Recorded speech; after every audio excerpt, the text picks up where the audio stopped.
Bhim army ಅವರು ನೀವು ಹೇಳ್ದಾಗೆ ಅಂಬೇಡ್ಕರ್ ಅವರ ಸಂವಿಧಾನವನ್ನ ಫಾಲೋ ಮಾಡೋರಾಗಿದ್ದಿದ್ರೆ ಅವರೇ ಬರೆದಿರುವ ಪತ್ರದಲ್ಲಿ ನಮಗೆ ಪಥಸಂಚಲನದ ಸಂದರ್ಭದಲ್ಲಿ ಖಡ್ಗವನ್ನ ಹಾಗೆ ಪರವಾನಗಿ ಹೊಂದಿರುವ ಬಂದೂಕನ್ನ ಪಥಸಂಚಲನದ ಭಾಗವಾಗಿ ಬಳಸಲಿಕ್ಕೆ ಅನುಮತಿ ಕೊಡಿ.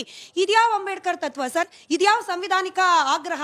ಇದೇ ಭೀಮ್ ಆರ್ಮಿ ಅವರು ಬರೆದಿರುವ ಪತ್ರ ಇದು. ಅಲ್ಲಲ್ಲ, ಅವ್ರು ಯಾರಾದ್ರೂ ಒಬ್ಬ ಆತರ ಪತ್ರ ಬರೆದಿದ್ರೆ ಸಂವಿಧಾನದ ಅರಿವಿಲ್ಲದೆ ಇರುವಂತ ಯಾರೋ ಒಬ್ಬ ವ್ಯಕ್ತಿ ಬರೆದಿದ್ದಾನೆ. ಭೀಮ್ ಆರ್ಮಿಯ ರಾಜ್ಯಾಧ್ಯಕ್ಷರು ಸರ್, ಇವರೇ ಬೆಂಬಲ ಕೊಡ್ತಿರೋದು ಪ್ರಿಯಾಂಕ್ ಖರ್ಗೆ ಅವರಿಗೆ. ನಾನು ಅದೇ ಉತ್ತರ ಕೊಡ್ತಾ ಇದ್ದೀನಿ ನೋಡಿ. ನೀವು ಅದಕ್ಕೆಲ್ಲ ಹೇಳ್ತಾರೆ ಲಾಠಿ ಏನ್ ಆರ್ಮ್ಸ್ ಆಕ್ಟ್ ಕೆಳಗಡೆ ಬರ್ತದ? ಲಾಠಿ ಒಬ್ಬನೇ ಹಿಡ್ಕೊಂಡು ದನ ಮೇಯಿಸ್ಕೊಂಡು ಹೋದ್ರೆ ಆರ್ಮ್ಸ್ ಆಕ್ಟ್ ಕೆಳಗಡೆ ಬರಲ್ಲ. ಲಾಠಿ ಒಬ್ಬನೇ ಹಿಡ್ಕೊಂಡು ಕುರಿಗಳಿಂದ ಹೋದ್ರೆ ಆರ್ಮ್ಸ್ ಆಕ್ಟ್ ಬರಲ್ಲ. ಆದ್ರೆ ಸಾಮೂಹಿಕವಾಗಿ ಸಾವಿರಾರು ಜನ ಒಟ್ಟಿಗೆ ನೀವು ಲಾಠಿ ಹಿಡ್ಕೊಂಡು ಹೋದ್ರೆ ಅದು ಸಮಾಜದೊಳಗಡೆ ಒಂದು ವಾತಾವರಣವನ್ನು ಸೃಷ್ಟಿ ಮಾಡ್ತದೆ.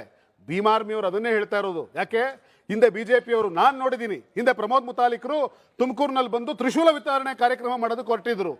ತ್ರಿಶೂಲ ವಿತರಣೆ ಮಾಡುವಂತ ಕಾರ್ಯಕ್ರಮ ಕೊಟ್ಟಿದ್ರು. ಇವತ್ತು ವಿಜಯದಶಮಿ ಆಗುವಂತ ಸಂದರ್ಭದಲ್ಲಿ ಎಷ್ಟೋ ಕಡೆಗಳಲ್ಲಿ ಇವರು ಕಾರ್ಯಕ್ರಮ ಮಾಡಬೇಕಾದ್ರೆ ಖಡ್ಗ ಹಿಡ್ಕೊಂಡು ಬೀದಿಲಿ ಯಾವುದೇ ಪರ್ಮಿಷನ್ ಇಲ್ಲದೆ ಮೆರವಣಿಗೆ ಮಾಡಿದ್ದಾರೆ.